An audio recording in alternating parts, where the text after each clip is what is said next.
हर रोज एक नई कहानी देखने के लिए चैनल को सब्सक्राइब करें और बेल आइकन दबाना ना भूलें।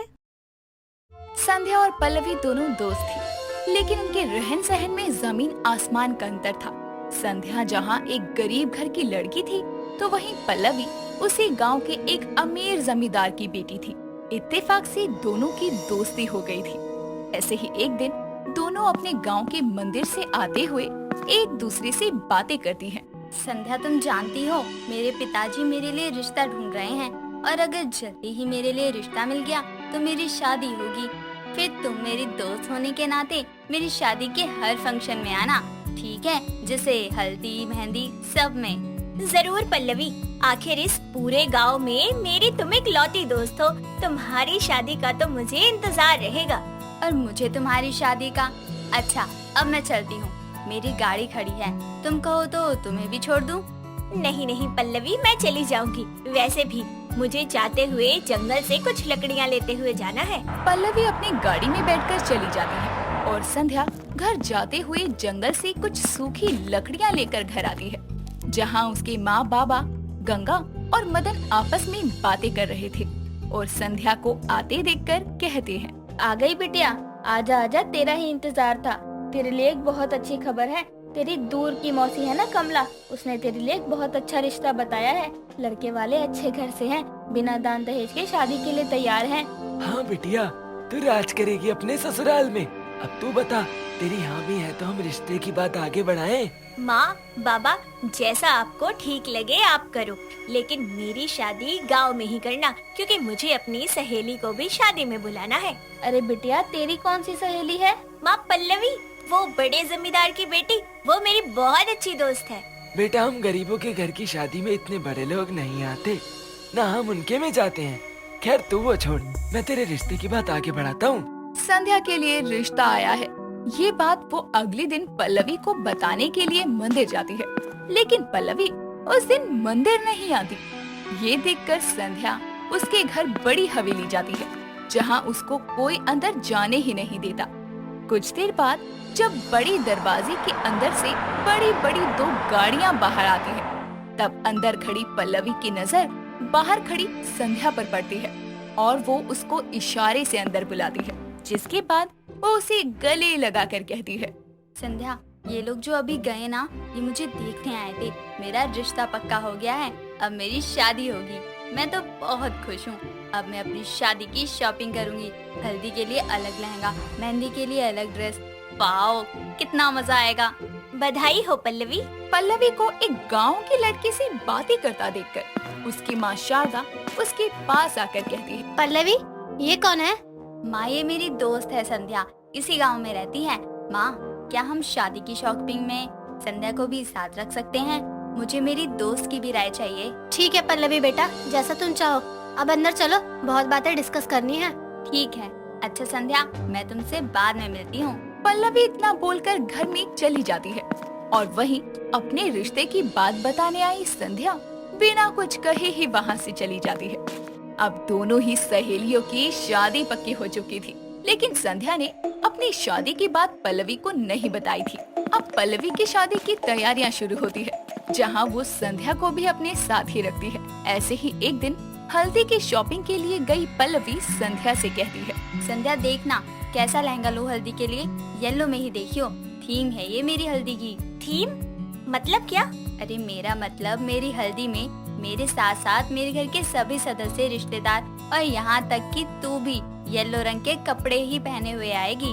हल्दी पीली होती है ना, इसलिए सबके कपड़े भी पीले होंगे। सब लोग पीले कपड़ों में कितने अच्छे लगेंगे ना। मैं भी माँ को कहूँगी मेरी हल्दी में भी ऐसा ही करे। पल्लवी अपनी हल्दी के लिए ड्रेस, ज्वेलरी से लेकर सब कुछ खरीदती है और शाम को जब संध्या अपने घर आती है तो अपनी माँ से कहती है, माँ, मेरी शादी के प्रोग्राम में हल्दी भी होगी ना? हाँ बिटिया, उस दिन तुझको रगड़ रगड़ के हल्दी लगाएंगे। तो माँ, उस दिन ना सब पीले कपड़े पहनेंगे, ठीक है? सभी रिश्तेदारों को बोलना पीले रंग के कपड़े पहने जिस दिन मेरी हल्दी होगी, और ना मैं भी एक अच्छी सी ड्रेस लूंगी। ये क्या कह रही है बिटिया? अरे हमारे रिश्तेदारों को बोला ना कि हल्दी में पीले कपड़े पहन कर आने को, तो कहेंगे पैसे दे दो, ले लेंगे। और ये सब पीले कपड़े पहनने वाला ड्रामा बड़े घरों में होता है। हमारे पास तो इतने भी पैसे नहीं है कि तुझे ही कोई नए पीले कपड़े दिला सके। और वैसे भी हल्दी में तो कपड़े गंदे ही होते हैं, इसलिए अपना कोई पुराना वाला पीला सूट पहन लियो। पर माँ, पल्लवी के घर जाने के लिए तो कोई नई ड्रेस लेनी पड़ेगी ना। बेटी, तेरे बाबा ने बोला था इन बड़े लोगों के साथ दोस्ती मत कर, उन पर पैसा है, वो जो सपने देखेंगे वो पूरे होंगे, हम गरीबों के नहीं। और जैसा तेरा सपना है ना तेरी हल्दी का, वो हम गरीब माँ बाप पूरा नहीं कर सकते। संध्या इस बात से बहुत उदास हो जाती है कि उसके पास तो खुद की हल्दी में पहनने के लिए कोई नई ड्रेस तक नहीं है, तो वो पल्लवी के घर कैसे जाए। जिसके चलते संध्या अब पल्लवी के साथ शॉपिंग पर जाना और उसके घर जाना बंद कर देती है। तो दूसरी तरफ पल्लवी की हल्दी और संध्या की हल्दी एक ही दिन पड़ रही थी, जिसके चलते संध्या तो अब चाहकर भी पल्लवी की हल्दी में नहीं जा सकती थी। दिन गुजरता है और हल्दी वाला दिन आता है। पल्लवी संध्या का इंतजार कर रही थी, लेकिन संध्या नहीं आती, जिस पर पल्लवी अपनी माँ से कहती है, माँ, मेरी एक लौती दोस्त मेरी हल्दी में नहीं आई तो मैं अपनी ये हल्दी कैसे एंजॉय कर सकती हूँ। प्लीज ना, आप मेरे साथ उसे घर चलो। बेटा, तेरी हल्दी है आज, यहाँ सब तेरे लिए ही आए हैं और तू यहाँ से जाने के लिए बोल रही है। माँ, शादी जिंदगी का बहुत खास पल होता है और मैं इस पल को अपनी सहेली के साथ एंजॉय करना चाहती हूँ। वो भले ही गरीब है और मैं अमीर, और वैसे ही पूरे गांव में उसके सिवा मेरे से बात कोई नहीं करता। ये सोचकर कि मैं अमीर हूँ, इसलिए मुझे मेरी एक लौती दोस्त के साथ ही अपनी हल्दी सेलिब्रेट करनी है। पल्लवी अपनी माँ के साथ गाड़ी में बैठकर संध्या के घर जाती है, जहाँ वो देखती है कि संध्या के घर के बाहर भी टेंट लगा है और वो एक पुराने से सूट में अपनी हल्दी के लिए आकर बैठी है। ये सब देखकर पल्लवी संध्या के सामने जाकर कहती है, वाह संध्या वाह, अरे मैंने तुझे अपनी सबसे अच्छी दोस्त माना, तुझे अपनी शादी की बात बताई और तुझे अपनी हर खुशी में शामिल किया, लेकिन तूने मुझे अपनी खुशियों में शामिल करना जरूरी नहीं समझा। आज भी मैं अपनी हल्दी छोड़ के ये देखने आई हूँ कि तू कहाँ है और तू यहाँ अपनी हल्दी मना रही है, वो भी मेरे बिना। पल्लवी, मुझे माफ कर देना, मैं क्या करती। मैं उस दिन तुम्हें अपनी शादी की बात बताने आई थी, लेकिन तुम्हारी शादी की बात सुनकर मैंने नहीं बताया। पर तुमने कहा कि तुम मुझे अपनी शादी के हर फंक्शन में साथ रखोगी, लेकिन मैं ऐसा नहीं कर सकती थी क्योंकि मैं तुम्हारी तरह अमीर नहीं हूँ। तुम्हारी तो हल्दी भी थीम हल्दी थी, लेकिन मेरी तो क्या हुआ? अरे मैंने तुमको कभी तुम्हारे गरीब होने का एहसास दिलाया? मैंने हमेशा तुमको एक दोस्त समझा और दोस्ती में अमीरी गरीबी नहीं होती। लेकिन शादी की तैयारियों में तो अमीरी गरीबी होती है ना। जहाँ तुमने अपनी हल्दी में पहनने के लिए भी नए कपड़े और गहने लिए, वहीं मेरे पास तुम्हारे यहाँ आने के लिए भी, छोड़ो, मेरे पास खुद की हल्दी में पहनने के लिए भी कोई नया कपड़ा नहीं था। ऐसे हालातों में मैं अपनी सबसे अच्छी दोस्त को अपनी शादी के बारे में कैसे बताती? संध्या बेटा, माना हमारे परिवारों की आर्थिक स्थिति में अंतर है, लेकिन शादी जिंदगी का सबसे खूबसूरत एहसास है और ये खुशी के पल अपनों के साथ मनाना चाहिए। रही बात तुम्हारे पास हल्दी के लिए कपड़े नहीं है, तो पल्लवी ने अपने साथ साथ तुम्हारे लिए भी एक ड्रेस ली थी। और रही थीम हल्दी की बात, तो अब मेरी हल्दी तेरे घर होगी। ये अमीरी गरीबी का फर्क मिटा के हम दोनों अपनी शादी की इस रस्म को एक साथ मनाएंगे। पल्लवी अपने साथ लाई ड्रेस संध्या को पहना देती है, जिसके बाद दोनों सहेलियों की हल्दी संध्या के घर के आंगन में ही होती है और अमीरी गरीबी का फर्क मिटाकर दोनों सहेलियां अपनी शादी की इस महत्वपूर्ण रस्म को एक साथ मनाती हैं। अवनी और मालिनी दोनों बेस्ट फ्रेंड मॉल में शॉपिंग कर रही होती है।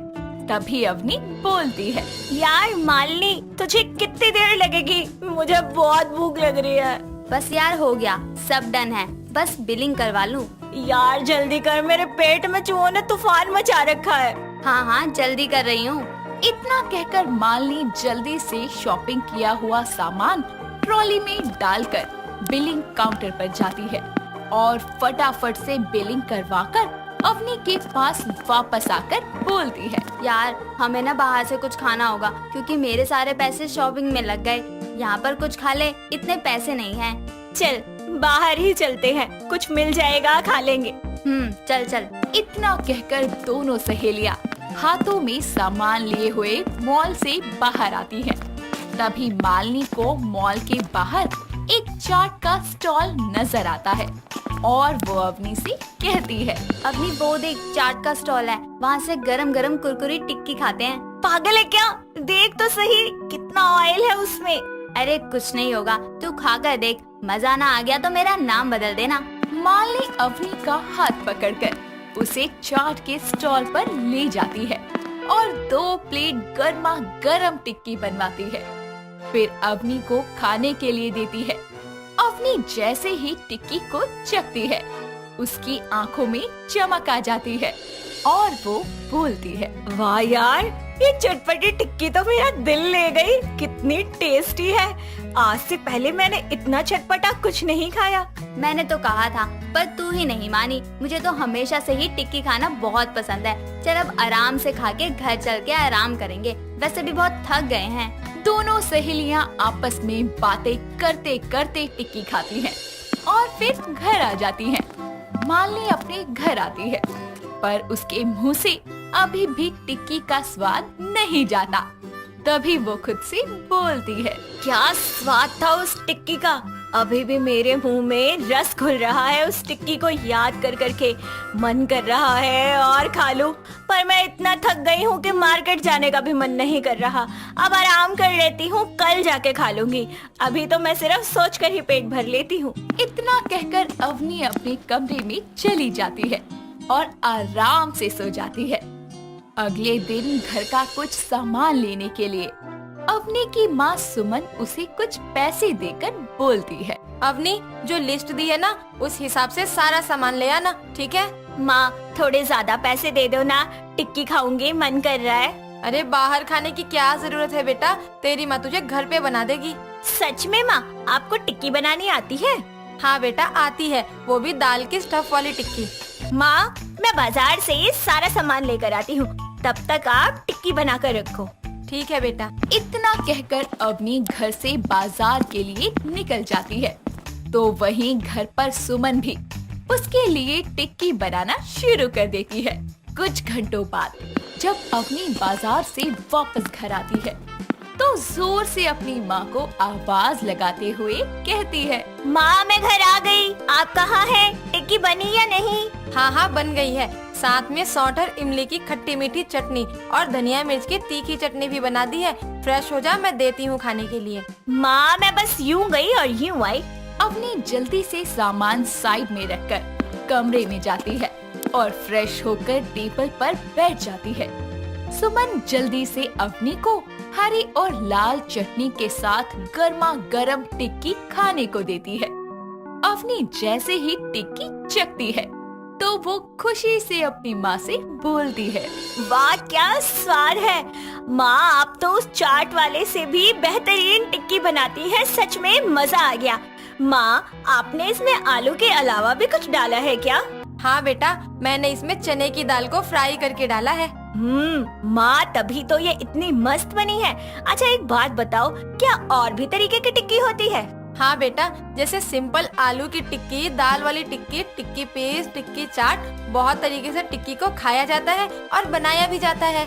वाह, सच में। चलो माँ, आप ना मुझे भी बनाना सिखा दो। शादी के बाद मैं अपनी सास को बनाकर खिलाऊंगी और उनका दिल जीतूंगी, जैसे आपने मेरा जीता है। हाँ लाडो रानी, जरूर सिखा दूंगी, पर अभी तो तू खा ले भरपेट। सुमन की बात सुनकर अवनी पहले आराम से पेट भर के टिक्की खाती है और फिर वो सुमन से टिक्की बनाना सीखती है। अब अवनी का जब भी टिक्की खाने का मन किया करता, वो घर पर ही टिक्की बनाकर खा लिया करती। ऐसे ही वक्त बीतता जाता है।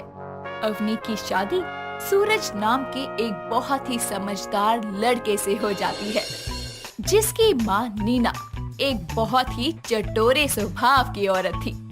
अवनी एक अच्छी बहू की तरह अपने ससुराल की सारी जिम्मेदारियां संभाल लेती है। ऐसे ही एक दिन नीना अवनी को आवाज लगाकर बोलती है, बहू, एक काम कर मेरा। जी माँ जी, कहिए, क्या काम है? बहू, आज कुछ बढ़िया सा चटपटा खाने का मन कर रहा है, तू कुछ बना दे। ठीक है माँ जी, मैं आपके लिए टिक्की बनाती हूँ, मुझे भी बड़ी पसंद है। ठीक है, जा बहू, फटाफट बना ला।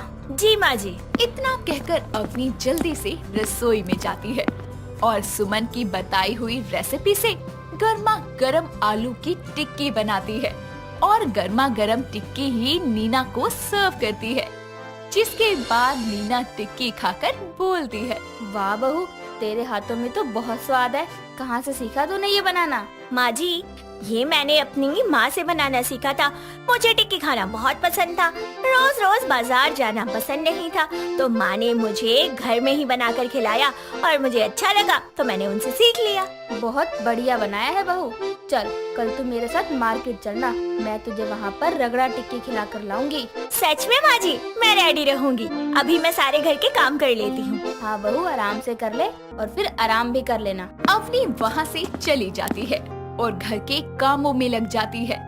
अगले दिन दोनों सास बहू तैयार होकर मार्केट जाती हैं, जहाँ नीना अवनी को एक बहुत बड़ी टिक्की चाट की दुकान पर ले जाती है, जहाँ अलग अलग तरह की टिक्कियाँ थी।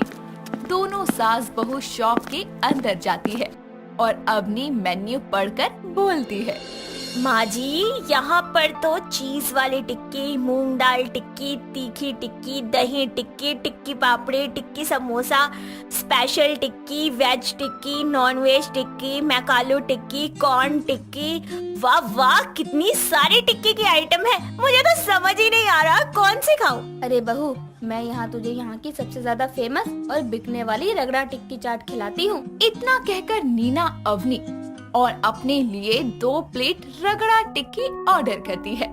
कुछ देर में वेटर उन दोनों का ऑर्डर लेकर आता है और उनको देकर चला जाता है। तभी नीना बोलती है, बहू ये खाकर देख और बता कैसी है।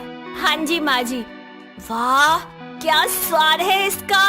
इसका स्वाद तो बहुत ही अच्छा है, सुपर से भी कहीं ऊपर। हाँ बहू, इसमें सफेद मटर, कुछ स्पेशल मसाले और कटी हुई सब्जियां मिलाकर इसे रेडी किया जाता है। साथ में इमली और कई तरह की खट्टी मीठी चटनी भी डाली जाती है। माँ जी, ये बहुत लाजवाब है। सच में मजा ही आ गया। मैं क्या कह रही थी कि हम दोनों भी मिलकर अपना टिक्की चाट पॉइंट खोलते हैं और अपना काम शुरू करते हैं। बहू सही कह रही है, हम दोनों भी अपना चाट पॉइंट खोलते हैं। दोनों सास बहू अपनी रगड़ा टिक्की को एंजॉय करती है। कुछ समय बीतता है। नीना और अवनी दोनों मिलकर अपना एक टिक्की चाट पॉइंट खोलती हैं। धीरे धीरे दोनों सास बहू का टिक्की चाट पॉइंट बहुत फेमस हो जाता है। बढ़ती सेल और फेम को देखते हुए अवनी होम डिलीवरी भी शुरू करती है। साथ ही काफी बड़े बड़े ब्लॉगर भी उसकी चाट पॉइंट पर ब्लॉगिंग करने आया करते। सुमन एक बहुत ही ज्यादा सुंदर और पढ़ी लिखी लड़की थी, जिसे घर के कामकाज करने बहुत ही अच्छे से आते थे। साथ ही उसे एग खाने का भी बहुत शौक था। वो हर संडे एग की कोई ना कोई डिश बनाकर खाया करती थी। ऐसे ही एक संडे उसकी कॉलेज की 2 फ्रेंड्स स्वाति और सुषमा उनके घर आती हैं। अरे, तुम दोनों आज सडनली यहाँ कैसे? चलो चलो आओ अंदर। और बता बेटा, क्या कर रही है? कुछ नहीं यार, नॉवल पढ़ रही थी। अरे यार, कुछ खिलाना अपने हाथों का बनाकर, पहले की तरह। मुझे पता है, तू तो भुक्कड़ है 1 नंबर की। जब देखो बस खाने की बातें ही सोचती है तुझे। और क्या खाना चाहती है ये भी बता दो। या आई नो, ये फिर से तेरे हाथ का बना हुआ आमलेट या एग भुर्जी मांगेगी। यार तुझे पता है ना, तो फिर बना देना, बहुत भूख लग रही है। अच्छा ठीक है, तू रुक, मैं कुछ बनाती हूँ। सुमन जाकर उनके लिए ऑमलेट बनाती है और बनाने के बाद अपनी फ्रेंड्स को खिलाती है, जिसके बाद वो दोनों उसकी बहुत ही ज्यादा तारीफें करते हैं। वाह सुमन, तेरे हाथों में तो जादू है। हाँ सही बोल रही है, बहुत अच्छा बनाती है तू। मन तो कर रहा है तेरे हाथों पर किस कर लूं। हाँ हाँ ठीक है, ज्यादा मक्खन मत लगा। और बताओ। इस तरह वो तीनों आपस में बातें करने लगती है और खूब सारी मस्ती भी करती है। कुछ ही देर के बाद सुमन की मम्मी श्वेता वहाँ पर आ जाती है और उनसे कहती है, अरे तुम दोनों आज यहाँ कैसे? अरे आंटी, हमने सोचा आज आपको इस पागल से फ्री कर दे। आपको बहुत परेशान करती होगी ना। ये तो बिल्कुल सही बोला तुमने। माँ, ये क्या कह रही हो? मैं आपको परेशान करती हूँ क्या? आंटी, ये हमें बहुत दुखी करती है, पता नहीं आप कैसे संभालती हो। ओफो, मैं तो भूल ही गई थी कि मेरी जो दोस्त घर पर आती हैं, वो तो मेरी मम्मी की साइड हो जाती है ना। वो तो है ही, आंटी हमारी फ्रेंड है। इस तरह वो दोनों हंसी मजाक करके अपने घर लौट जाती हैं। वक्त बीतता जाता है। ऐसे ही एक दिन सुमन मार्केट जाती है और वहाँ से सब्जियाँ खरीद कर लाती है। साथ ही बाकी का सारा सामान भी लाकर अपने घर की तरफ मुड़ती है कि आगे चलकर देखती है कि एक गुंडा मासूम से प्रमोद नाम के लड़के को बहुत ही बेरहमी से मार रहा होता है। तभी वो वहाँ आकर बोलती है, क्या कर रही हो तुम दोनों? क्यों मार रहे हो इनको? तुझे क्या मतलब? हमारे आपस का मामला है, चल निकल यहाँ से। मैम प्लीज आप जाइए यहाँ से, आपको एक खामखा में कुछ कर देगा। ऐसे नहीं, मैं अपनी आंखों के आगे किसी के साथ गलत होते नहीं देख सकती। तुम्हें तो मैं बिल्कुल नहीं छोड़ूंगी। अभी पुलिस को बुलाती हूँ मैं। अच्छा तो बुलाना। सुमन उसकी अकड़ देखकर पुलिस को कॉल करती है कि तभी वो गुंडा प्रमोद को जोर से धक्का मारकर वहाँ से 9-2-11 हो जाता है, जिसकी वजह से प्रमोद की एल्बो में चोट लग जाती है और सुमन उसे उठाकर बोलती है, अरे आपको तो बहुत चोट आई है और देखिए कितना खून भी बह रहा है। हाँ वो उसकी वजह से ही लगी है। लेकिन वो आपको मार क्यों रहा था? गुंडा है ना, मेरे एग फार्म पर जबरदस्ती कब्जा करना चाहता है, इसलिए मारा उसने मुझे। छोड़िए वो सब, चलिए पहले आपकी मलहम पट्टी कराना ज्यादा जरूरी है। चलिए मेरे साथ। अरे इसकी कोई जरूरत नहीं है। चुप रहिए और मेरे साथ चलिए। प्रमोद को उसे टच करने से ही कुछ अजीब सा एहसास होता है और वो उसके पीछे पीछे हॉस्पिटल आ जाता है। साथ ही उसके कहने पर थोड़ी बहुत चोट पर मरहम पट्टी भी करवा लेता है। तभी दोनों हॉस्पिटल से निकलकर चलते चलते एक दूसरे से बातें करने लगते हैं। Thank you miss. सुमन कह सकते हैं आप मुझे। Thank you Suman ji. वैसे आप ठीक है पहले से? हाँ आपने मेरी इतनी केयर करी, मुझे बचाया। अगर कोई मुसीबत में हो तो जाहिर सी बात है कि उसकी मदद करनी चाहिए। ठीक वैसे ही मैंने भी आपकी मदद की। That's great. By the way, कभी भी आपको मेरी हेल्प चाहिए हो तो any time you can call me. Okay जी, तो आपका नाम प्रमोद है।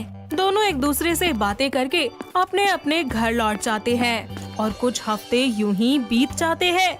सुमन की मम्मी की तबीयत अचानक से खराब होने लगती है और इस समय उसके पास ज्यादा पैसे भी नहीं होते और वो जॉब की तलाश में निकल जाती है। वो हर जगह ट्राई करती है लेकिन उसकी जॉब की बात कहीं पर भी नहीं बनती कि तभी एक मंदिर के बाहर जाकर सुमन बैठ जाती है। इतने में दूसरी तरफ वहाँ से प्रमोद गुजर रहा होता है कि अचानक से उसकी नजर सुमन पर पड़ती है और उसे ऐसे परेशान देखकर वो उससे बोलता है, अरे सुमन आप ऐसे परेशान क्यों बैठी हैं यहाँ? कुछ नहीं प्रमोद, बस थोड़ी सी टेंशन है। अरे मैंने कहा था ना मैं आपकी हेल्प करूँगा। चलिए अब बताइए। मुझे जॉब की बहुत नीड है। मेरी माँ की तबीयत बहुत ज्यादा खराब है, इसीलिए। बस इतनी सी बात, ये समझिए कि आपको जॉब मिल गई। सच में? आप मजाक तो नहीं कर रहे ना? बिल्कुल नहीं, मैंने आपको बताया था ना मेरा खुद का फार्म है, इसलिए मुझे कोई हेल्पर की जरूरत है। सो आप करेंगी ना मेरे साथ काम? थैंक यू सो मच, तुमने मेरी इस प्रॉब्लम में बहुत हेल्प की है। सॉरी, मैं थोड़ा इमोशनल हो गई थी। प्रमोद सुमन को अपने साथ ले जाता है और उसे काम के बारे में सब बताता है। अगले दिन दोनों एक साथ काम करने लगते हैं। सुमन कभी फार्म में रहती तो कभी एग्स बेचने के लिए उसके टेम्पो में जाकर सप्लाई करती। धीरे धीरे दोनों एक दूसरे को जानने लगते हैं और काम करते हुए एक दूसरे के बेहद करीब आ जाते हैं। साथ ही सुमन की माँ श्वेता भी बिल्कुल ठीक हो जाती है। वक्त बीतता जाता है, दोनों को एक दूसरे से प्यार हो जाता है और कुछ ही समय के बाद वो लोग शादी भी कर लेते हैं। शादी करके सुमन अपने ससुराल आ जाती है और सारा काम बखूबी निभा लेती है। वो खाना बना रही होती है कि तभी उसकी सास निर्मला रसोई में आकर उससे कहती है, अरे ओ नास पीटी करमजली, कब से आवाज दे रही हूँ, सुनाई नहीं देता क्या तुझे? माँ जी, वो सुन नहीं पाई। जल्दी जल्दी काम करना है ना, उनके पास भी तो जाना है फार्म पर, कोई नहीं है वहाँ। अरे ओ बेशरम, तुझे जाने की जरूरत ही क्या है? माँ जी, किसी को रखकर क्या फायदा है, बाहर पैसे जाएंगे। जब मैं उनकी मदद करती हूँ तो नौकर की क्या जरूरत है? हाँ हाँ, तू तो यहाँ काम से बचना चाहती है ना? माँ जी, कोई दिक्कत वाली बात नहीं है, मैं यहाँ का भी सारा काम कर लूंगी और वहाँ का भी कर दूंगी। नास पीटी, जल्दी से चाय बना कर ले आ, ज्यादा ज्ञान मत दे। सुमन अपनी सास को चाय देकर घर का सारा काम खत्म करके प्रमोद के पास चली जाती है और उसकी मदद करवाती है। धीरे धीरे उनके एग बेचने का बिजनेस बढ़ने लगता है और फिर दोनों एक साथ बैठकर उसी फार्म में खाना खाते हैं कि तभी प्रमोद बोलता है। सुमन, मैं सच में बहुत लकी हूँ कि तुम मेरी लाइफ में आई। सच में जब से तुम आई हो मेरा बिजनेस और ऊंचाइयों पर पहुंच गया है। इसलिए मैं अपनी जिंदगी और अपना ये फार्म हमेशा हमेशा के लिए तुम्हारे नाम करना चाहता हूँ। ये आप कैसी बातें कर रहे हैं? आपसे ज्यादा लकी तो मैं हूँ जो आप मेरी जिंदगी में आए। And I love you so much. I love you too Suman. समय गुजरता जाता है। सुमन इसी तरीके से घर और उसका एग का बिजनेस दोनों संभाल लेती है। ऐसे ही एक शाम दोनों साथ में घर वापस आ रहे होते हैं। रास्ते में दोनों भुट्टा खाने लगते हैं कि तभी सुमन के पीछे से एक बहुत ही बड़ा ट्रक आ रहा होता है, जिसे प्रमोद देख लेता है और सुमन को बचाने के चक्कर में खुद ट्रक के नीचे आ जाता है और वहीं पर ही दम तोड़ देता है। ये देखकर सुमन खुद से कहती है, ये आपने क्या किया? मेरी मौत अपने से ही ले ली। अरे मुझे मर जाने दिया होता। आपके बिना मैं अकेली जीकर क्या करूंगी? रोते रोते सुमन वहीं पर ही बेहोश हो जाती है और पास के लोग उसे हॉस्पिटल ले जाते हैं, जहां उनके फोन से निर्मला को भी हॉस्पिटल बुलाया जाता है और पता चलता है कि प्रमोद अब नहीं रहा। साथ ही सुमन प्रेग्नेंट है। निर्मला और सुमन दोनों ही प्रमोद के जाने के गम में होते हैं, लेकिन साथ ही वो अपने बच्चे, घर और प्रमोद के एग बेचने के बिजनेस को भी संभालती है। 9 महीने के बाद वो एक प्यारे से राजकुमार को जन्म देती है और सुमन प्रमोद की यादों के साथ जीने लगती है। दोस्तों, अगर आपको ये कहानी पसंद आई तो इसे लाइक करें, शेयर करें और कमेंट करके बताएं कि कहानी में आपको सबसे अच्छा क्या लगा।